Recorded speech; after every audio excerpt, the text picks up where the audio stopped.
देश की उपासना हिंदी समाचार पत्र व नव भारत चेतना न्यूज चैनल की तरफ से डॉक्टर साहब आपको बहुत बहुत बधाई कि आपको आज अवगत हम मालूम हुआ कि आपको मध्य प्रदेश ही नहीं बल्कि देश का एक ऐसा संगठन जो कि कायस्थ समाज के तबके के लिए बहुत ही अच्छा कार्य करते हुए चला आया है, जिससे हम यहाँ पर जो है नहीं बल्कि पूरे प्रदेश में जो है एक रूप में हम जानते भी हैं और उसको बताने की ज़रूरत भी नहीं है, जिसका नाम आप खुद जानते हैं कि अखिल भारतीय चित्रांश वंशज महासभा।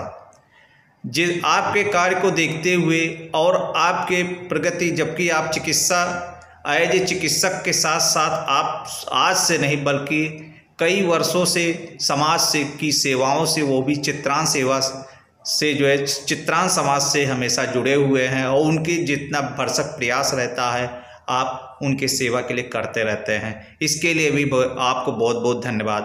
आपके इस कार्य को देखते हुए अखिल भारतीय चित्रांश वंशज महासभा के राष्ट्रीय अध्यक्ष जी ने श्री अरविंद श्रीवास्तव जी, असीम जी ने आपको एक महत्वपूर्ण जिम्मेदारी सौंपी है। वो भी जिम्मेदारी ये है कि आज जो है इस समय उत्तर प्रदेश के जो है उत्तर प्रदेश का अवध क्षेत्र का प्रदेश अध्यक्ष नियुक्त किया गया है। इसके लिए भी धन्यवाद। तो सबसे पहले डॉक्टर साहब ये बताइए कि आपको इस नियुक्ति के बाद अब जो है आपका पहला कर्तव्य क्या रहेगा चिकित्सक के साथ साथ अपनी चिकित्सा के साथ साथ चित्रांश सेवा से जुड़े लोगों की सहायता के लिए? सबसे पहले मैं आपको और नव भारत चेतना और सभी को नमस्कार करता हूं और इसके लिए मैं बहुत बहुत धन्यवाद देता हूं। देखिए, एज ए चिकित्सक मैं 16 वर्षों से दंत चिकित्सक हूं और इसमें अपनी सेवा दे रहा हूं और बीच में जो है मुझे लगा कि मुझे कुछ समाज सेवा का भी कार्य करना चाहिए, तो मैंने छोटे मोटे समाज सेवा के कार्य भी शुरू किए और ये काफ़ी वर्षों से कर रहा हूँ। इवन कि अगर मेरी क्लिनिक पे कोई गरीब आ भी जाता है, अगर उसके पास पैसा नहीं है या कुछ ऐसा है तो भी मैं उसका ट्रीटमेंट कर देता हूँ। मैंने आज तक कभी किसी पेशेंट को मना नहीं किया यहाँ पे। और यही सब देखते हुए हमारे राष्ट्रीय सचिव हैं श्री अरविंद श्रीवास्तव असीम जी, अखिल भारतीय राष्ट्रीय ये चित्रांश वंशज महासभा के राष्ट्रीय सचिव हैं, तो उन्होंने मुझे जिम्मेदारी सौंपी है और उन्हीं के द्वारा मुझे आदेश और ये सूचना भी प्राप्त हुई है कि मुझे कायस्थों को एक करने का और एकजुट करके रखने का ये कार्य सौंपा गया है। और इसमें मुझसे कहा गया है कि मैं जितना से जितना ज़्यादा हो सके कायस्थों के हित के बारे में भी सोचूं और उनकी पढ़ाई लिखाई, बेटियों की शादी के लिए हम लोग का संगठन इस टाइप के काम करता है। या अगर कहीं किसी को कोई बीमारी में फंस गया है, किसी के पास पैसे नहीं है, उसकी मदद करना, इस टाइप के छोटे छोटे काम है जो हम लोग अभी स्टार्ट किए हैं।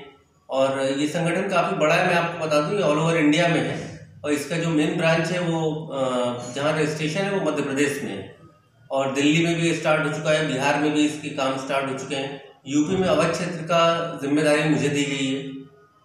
तो इसके लिए मैं असीम जी का और सबका धन्यवाद करता हूँ। ताकि इस समय कायस्थ की सबसे बड़ी समस्या ये है कि असंगठित, क्योंकि हमारे समाज में वो भी खासकर कायस्थ समाज में कई संस्थाएं बनी हुई हैं, कई संगठन बनी हुई हैं, तो वही इसी कड़ी में आप कायस्थों को एक करने के लिए क्या उपाय करेंगे? देखिए, हमारे समाज में संगठन तो बहुत सारे बने हुए हैं और मैं इससे मुझे कोई आपत्ति भी नहीं है, सब अपने अपने स्तर पे अपना अपना कार्य कर रहे हैं। तो मैं भी यही चाहूँगा कि हाँ ठीक है, जिस स्तर पे वो कार्य करें उस स्तर पे मैं भी जो है अपना सहयोग दे सकूँ। मुझे उनसे कोई आपत्ति नहीं है, मैं उनके साथ मिलके या वो मेरे साथ मिलके जिस प्रकार से भी चाहें। हमारा उद्देश्य सिर्फ ये है कि हमारी जो जाति है, हमारा जो कायस्थ परिवार है, उसमें जितने भी हैं सब सुखी रहें, सब एकजुट होकर रहें। क्योंकि सबसे बड़ी चीज़ यही देखी है मैंने कि कायस्थ ही कायस्थ के साथ संगठित नहीं है आज की डेट में। तो हमारी संस्था का मेन उद्देश्य है संगठित होना और एक दूसरे की मदद करना।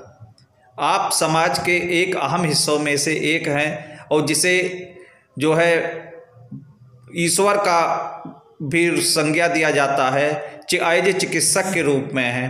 तो आप कायस्थ के विकास के लिए एज ए चिकित्सक के रूप में क्या क्या कार्य करेंगे? प्रमुख प्राथमिकता क्या है?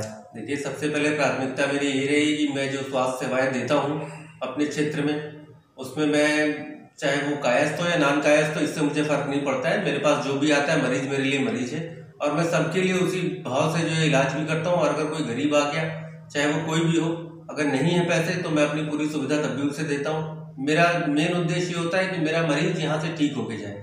वो मुझे कितना पैसा दे रहा है, क्या पैसा दे रहा है, मैं पैसे के लिए कभी बहुत ज़्यादा भागता नहीं हूँ। मुझे जो मिल जाता है वो ठीक है, किसी के पास नहीं है तो भी मैं इलाज कर देता हूँ। इसके बाद मैं ये भी देखता हूँ कि हाँ, अगर कोई भूखा है, कोई गरीब तबका या किसी का बच्चा पढ़ नहीं पा रहा है या एजुकेशन में दिक्कत आ रही है, तो मैं अपने स्तर से और हमारी संस्था भी अपने स्तर से आगे उनकी जो मदद करने का पूरा प्रयास करेगी। खासकर कायस्थ समाज में जैसे और भी संस्थाएं रहते हैं या चिकित्सक रहते हैं या कोई भी रहता है, संबंधित अधिकारी रहते जो भी रहते हैं, तो लोग भी एक उनके अंदर एक पूर्वाग्रह हो जाती है कि हम कायस्थ के लिए या फला जात के हैं फला के लिए काम करते रहेंगे। तो इसको लेकर आप क्या कहेंगे? कि मैंने आपसे पहले भी कहा कि जो बाकी संस्थाएं काम कर रही हैं मुझे उनसे कोई आपत्ति नहीं है। अगर उनको भविष्य में मेरी जरूरत पड़ती है तो भी मैं उनके साथ खड़ा रहूंगा, और मुझे अगर जरूरत पड़ेगी तो मैं भी उम्मीद करूंगा कि वो संस्थाएं भी मेरे सहयोग करेंगी।